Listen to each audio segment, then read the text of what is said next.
ఆహా! నేతి బీరకాయలు ఇవి తింటే నెయ్యి వేసినట్టు ఉంటాయి అంటారు. చట్నీలు, పప్పు అన్నీ చేసుకుంటారు. మీకోసం నేను చేసే స్పెషల్ రెసిపీ ఏంటో తెలుసా? రోజు రోజు ఇంచులు పెరిగిపోతూ ఉంటాయి. చిన్న సైజుగా ఉన్నాయి, బాగుంటాయి. ఇవి మా ఆవులకి వాటికి వేసుకోవడానికి బాగుంటాయి.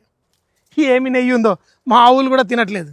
దేవుడు మనుషుల్ని క్రియేట్ చేసి రకరకాల కమ్యూనిటీస్గా భూమి మీదకి పంపిస్తూ పంజాబీ వాడిని, గుజరాతీ వాడిని అందరినీ మీరు ఏదో ఒక కోరిక అడగండి అంటే పంజాబీ వాడు నాకు పాలతోటి చేసే అన్ని శక్తి, పాలు ఇస్తే నేను దాన్ని లస్సీలు, పిస్సీలు అన్నీ చేసుకుంటా అంటాడు. దేవుడు తదాస్తు అని పంపిస్తాడు.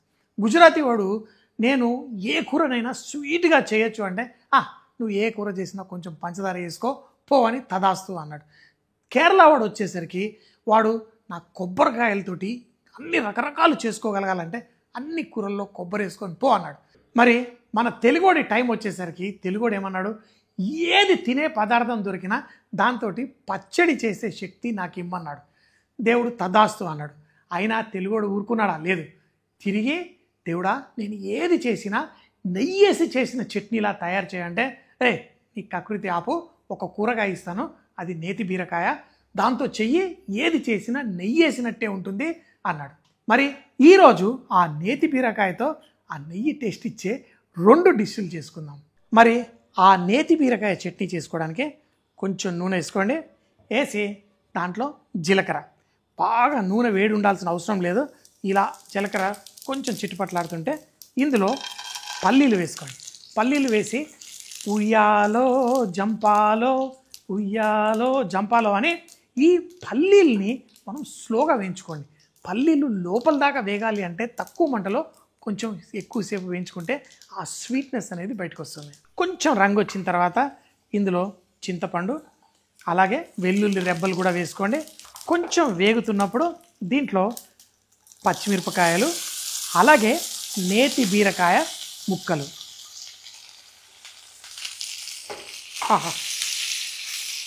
తెలుగోడు దేవుణ్ణి అడిగితే ఇచ్చిన ఈ నేతి బీరకాయ స్టోరీ అంతటితో ఆగలేదు. మళ్ళీ భూమి మీద పంజాబీ వాడు, గుజరాతీ వాడు, కేరళ వాడు, తెలుగోడు అందరూ కిచెన్లో పనిచేసుకున్నారు. పంజాబీ వాడేమో సొరకాయతో స్వీట్ చేస్తూ ఆ సొరకాయ తొక్కంతా తీసాడు. గుజరాతీ వాడేమో బీరకాయ తీసుకొని దాని తొక్కంతా తీసాడు. తెలుగోడు ఏం చేశాడు, తొక్క కూడా నేను వేస్ట్ చేయనని చెప్పి తొక్కేసి చట్నీ చేశాడు. సో మనం నేతి బీరకాయతో తర్వాత పప్పు చేసుకుందాం. ఈ తొక్క చూడండి, ఇలా ఉన్నదాన్ని కూడా దీంట్లో వేసేయండి. పర్ఫెక్ట్. అందుకే తెలుగు వాళ్ళు చాలా హెల్తీగా ఉంటారు. ఇలా తొక్క అన్నీ వేసి మనం చట్నీ చేసేసుకోవచ్చు. ఇది వేగేటప్పుడు ఆ మంచి రంగు రుచి కోసం కొంచెం పసుపు వేసుకోండి. అలాగే దీంట్లో కొంచెం ఉప్పు వేసుకోండి. ఉప్పు ఎప్పుడు కొంచెం తక్కువ వేసుకోండి. లాస్ట్లో గ్రైండ్ అయిన తర్వాత మళ్ళీ చేసుకోండి. ఇలా ఫ్రెష్గా చేసే పచ్చళ్ళని రోటు పచ్చళ్ళు అన్నారు. కానీ మనం అన్ని మిక్సీలు వేసి ధనాధన్ దొబ్బేస్తున్నాం. అలా కాకుండా మిక్సీ జార్లో కూడా కొంచెం రోటి పచ్చళ్ళు రావాలంటే ఆగండి, ఆగండి. ఇలా స్లో కొడితే మీ పచ్చడి రోట్లో చేసిన పచ్చళ్ళ కచ్చా పచ్చగా ఉంటుంది, భలే టేస్టీగా ఉంటుంది. మిక్సీ జార్లో వేసుకోండి, కచ్చా పచ్చగా గ్రైండ్ చేసి దానికి తాలింపు వేసుకోండి, సూపర్గా ఉంటుంది. చిటపటలాడిన ఆవాలు, ఎండు మిరపకాయలు, శనగపప్పు, జీలకర్ర, మినప్పప్పు వీటన్నిటినీ లైట్గా వేగుతూ ఉంటే అసలు రుచి వచ్చేది దీంట్లో కరివేపాకు. పల్సటి చట్నీయా ఎలా ఉన్నా తాలింపు అదిరిపోవాలి. ఎంత ఘాటుగా చేసుకుంటే అంత నూనె ఎక్కువ వేసుకోవాలి. మరి నేతి బీరకాయకి తేడా ఏంటి? నున్నగా ఉండేది నేతి బీరకాయగా, గట్లుగా ఉండేది మన బీరకాయ. కానీ ఈ నేతి బీరకాయ మరి పప్పు చేసుకుందామా? నూనె, ఆవాలు, ఎండుమిరపకాయలు, జీలకర్ర, వెల్లుల్లి రెబ్బలు, పచ్చిమిరపకాయలు, ఇంగువ, ఉల్లిపాయలు, కరివేపాకు ఇందులో కలుపుకుంటూ దీంట్లో కొంచెం పసుపు వేసుకోండి. ఉల్లిపాయలని లైట్గా వేయించుకుంటే చాలు, బ్రౌన్ రంగేం రాక్కర్లే. ఉప్పు వేసి దీంట్లో మన టమాటా ముక్కలు, అలాగే మన నేతి బీరకాయ. ఈ రెసిపీ ఉంది కదా, అందరూ చాలా మటుకు ఇలా సింపుల్గా చేసేసుకుంటారు. మీరు ఏదన్నా ఇందులో వేరియేషన్ చేసి చాలా చాలా బాగుంటుందనే రెసిపీ నాతో పాటు షేర్ చేయండి. తప్పకుండా మీ పేరు చెప్పి చేస్తాను.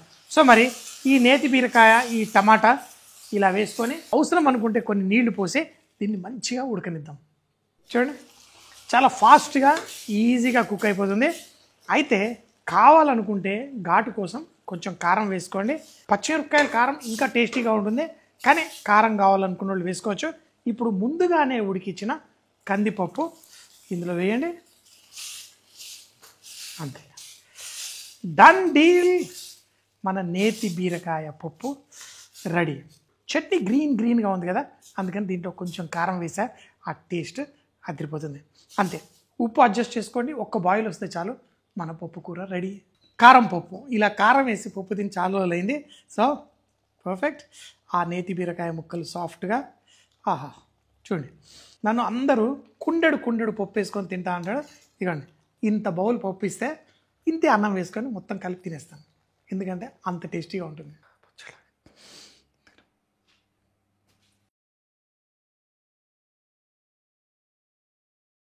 ఒకసారి పప్పు చట్నీ మొగుడు పిల్లలు దెబ్బలాడుకుంటున్నట్టు ఫుల్ నేను గ్రేట్ అంటే నేను గ్రేట్ అని దెబ్బలాడుకుంటున్నాయి.